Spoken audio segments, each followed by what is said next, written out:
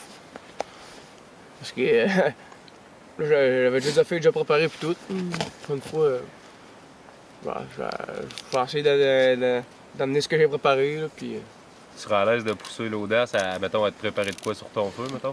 moi, Ouais, plus essayer cette truc-là. En Ouais. masse de sapin puis du bois pour le feu. Je m'offrais une grosse pile de feu, puis je reviendrais m'écraser ici, puis je passerai la journée là à relaxer. Relaxer autour Ouais. de ton feu. Ouais. OK. Le temps serait-tu long? Non. Non? Oh non. Pour une journée ou deux de même, t'as pas de Je trop. relaxerais, puis je dormirais. Je me promènerais peut-être un peu aux alentours, je sais pas. Essayer de trouver la ressource, essayer Ouais. de trouver ce que t'aurais. L'erreur commune que vous avez pas mal faite, là, c'est qu'il aurait fallu que vous creusiez le Ouais, fond ben, de vos apparts pour arriver à la hauteur de J'ai ton feu. essayé, mais j'étais pas capable de défoncer plus. Ouais, souvent c'est la glace étapée, là. C'est ça qui est Entre le l'inconvénient. Couché dans ton abri, t'as pas la chaleur de ton feu. Non, là. c'est ça, c'est sûr. Fait que là, tu l'as vécu, mais le prochain coup, là, au maximum, tu descends ton abri. Tu sais, t'aurais creusé ici, là, t'aurais eu déjà des murs d'1,5 pied. Tu baisses le toit de ton abri, t'as pas besoin de plus que ça, tu sais. Fait que t'aurais eu déjà, la neige t'aurait fourni déjà un bon avantage. Puis ton feu aurait été à ta hauteur, t'aurais récupéré, moi je suis certain, au moins 80 de ta chaleur. c'est sûr que Mais ça fait partie de j'aurais l'expérience. sûrement plus chaud. Là. Ouais. Mais c'est vrai que je ne sentais pas bien la chaleur. Non, c'était trop. Fallait que je m'assise sur le bord là. Certain que vous êtes plus fiers un matin comparé à ailleurs de l'avoir fait, de passer la nuit tout seul. Puis, Moi, je me promenais un matin, puis j'étais là, Chris, c'est le fun, il fait clair, le soleil va sortir, peut-être, mais... Ouais. Dis, on recommence dans une semaine, mais je te donne juste un pack-sac 30 litres. Serais-tu à l'aise? Bah Ça Ouais. serait-tu faisable? oui. Ouais. Avec ce que tu as appris, là, ce qui t'a manqué aujourd'hui, ce que tu as appris comme expérience, tu penses que si on te rechute dans le bois avec un petit pack-sac 30 litres, tu serais capable de faire ta nuit puis être peut-être autant, sinon plus à l'aise que tu l'as été cette nuit? Ouais, peut-être bien le faire avec 4 murs, quelque chose de même, tu sais. Quelque chose Juste de. couper du vent. Ouais. Parce que là, c'est sûr, oui, tu étais peut-être à l'abri d'un petit peu de la neige, mais on s'entend que côté vent, s'il y avait venté, le Ouais. vent t'aurait rentré dans le corps. Hein. Prochain coup, on diminuera le stock, puis ça sera un défi personnel, prochain coup, de partir un petit peu moins de stock. Là, là ce qu'on voulait, c'est vous faire expérimenter la nuit tout seul en solo, dans le bois. Déjà là, je pense que pour toi, c'était un bon début. Bah non, mais. C'est pas à cause que je savais voir Israël que tu sais, j'avais peur ou quelque chose de même. C'est juste que. Dans ce cadre-là, ici, de la façon-là, c'est la première fois qu'on fait ça comme ça. Une expédition de 3 jours, incluant, là, comme je disais, toutes les bases, de mettre en application tout ce qu'ils ont appris, là, une partie de ce qu'ils ont appris, en tout cas en classe cet hiver. Ben, n'importe qui peut le faire. Là. Comme moi, justement, j'étais tout jeune, j'avais pas d'équipement, rien, puis je partais avec des chums juste camper de main dans le bois. N'importe qui peut le faire. Faut pas avoir peur. Faut juste se faire du fun, prendre ça relax, puis y aller comme on le sent. Là. C'est ça qui est. C'est le trip, justement. Quand on est dans le bois, il a rien qui est stressant, puis il a rien qui fait peur. Là. Faut pas. C'est ça. Faut pas que le monde ait peur du bois, tout simplement. Là. J'aime le bois, puis dans le bois, il n'y a pas de stress, puis. Ah ouais, ben. Faut pas lâcher. Moi, je me disais que j'étais pas capable. Là, quand j'ai monté mon abri, je disais je serai pas capable, je serai pas capable. Là, après ça, je me disais faut y croire, faut y croire. Puis là, je l'ai monté. Tu sais, c'était pas comme faire des maths du français tout le long de l'année. Hein. Charlevoix là, est un domaine de plein air, de chasse, de pêche. Écoutez, 14 pourvoiries, 3 EC, des parcs nationaux, des terrains de golf, des campings, des compagnies d'expédition. On est dans ça. Le cours est fait pour travailler là-dedans. Ça peut les amener vers des emplois vraiment. Là. En général, c'est de travailler avec les gens puis travailler en nature. Donc, c'est un cours en récréotourisme. Et puis, ça peut passer des centres de plein air jusqu'aux pourvoiries, jusqu'aux montagnes de ski. C'est vraiment des métiers, des fois, où on a des compétences là, de base, puis à ce moment-là, on est capable là, de les transférer d'un milieu à l'autre. On essaie de leur donner le plus d'outils possible dans toutes les sphères de ce domaine-là pour qu'ils accrochent à quelque chose, pour qu'ils développent leurs affaires, qu'ils trouvent le chemin qui est fait triper. Puis ça sert un peu à ça, le réel, le terrain de même en fin d'année scolaire. Là. Ils disent peut-être sur 1 à 2 bonnes saisons durant une année là, qui peuvent vraiment se trouver une bonne profession, qui se spécialisent dans ces milieux-là ou ces professions-là. À ce moment-là, ils vont réussir à travailler à l'année. Là. Je pense que c'est un beau cours pour progresser, apprendre. On est là pour montrer aux jeunes. On va être à l'aise, on va partir avec ce qu'ils ont de base, puis on va essayer de les amener toujours un peu plus loin. Je pense que c'est un beau cours à découvrir avec les images qu'on risque d'avoir là, sur cette expédition-là. Là, ça en dit long sur le cours. C'est un cours à découvrir pour ceux qui aimeraient travailler en forêt, peu importe le domaine, ou en plein air. Je pense qu'il ne peut qu'y avoir du bon là, à découvrir ce cours-là. Puis je pense qu'on a un bon milieu, un bon terrain de jeu. Là. Charlevoix, autant le côté fleuve que le côté arrière-pays, là, c'est vraiment... les possibilités sont vastes. Le cours est ouvert aux hommes, aux femmes, jeunes ou moins jeunes. Là, tout le monde a de quoi apprendre là-dedans. Je suis sûr qu'on peut en gang là, se montrer des bien belles affaires là, à découvrir, peu importe le métier, peu importe l'enlignement qu'on veut prendre par après. Gars, filles, jeunes, moins jeunes, on est preneurs.